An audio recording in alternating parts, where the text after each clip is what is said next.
واقعہ ہے کہ امام صاحب ایک مرتبہ بیٹھے تھے, ایک آدمی آئے, انہوں نے کہا کہ میری جو اہلیہ ہے اس کو ہنڈیا چاٹنے کی عادت تھی, ساز بانڈ فیشن, اور غصے میں آ کر میں نے اس کو کہا کہ اگر تو نے دوبارہ اس ہنڈیا کو چاٹا تو تجھے طلاق. کچھ عرصے تک وہ رکی رہی, لیکن بعد میں چونکہ عادت ہے, عادت انسان کی ختم نہیں ہوتی ہے, دوبارہ اس نے ہانڈی کو چاٹا.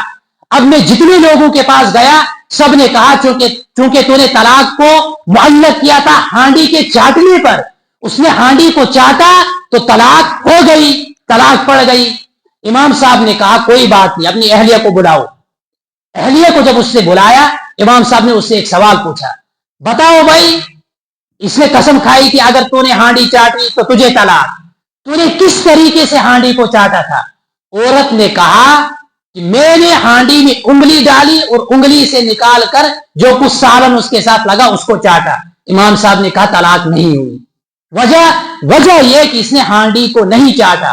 ہانڈی کو چاٹتا تو کیا تل پیاز مجھولت سے زیا الا گئی, تب ہانڈی کو چاٹتی. اس نے انگلی کو چاٹا ہے تو انگلی کے چاٹنے پر اس نے طلاق کو معلق نہیں کیا تھا, بلکہ طلاق کو اس نے معلق کیا تھا ہانڈی کے چاٹنے پر. جب وہ شرط نہیں پائی گئی تو جزا نہیں پائی گئی, یعنی طلاق واقع نہیں ہوئی. یہ ہے اللہ رب العزت کی طرف سے حکمت کا عطا ہونا, اور یہ حکمت انسان کے پاس آتی ہے اعمال صالحہ کی وجہ سے.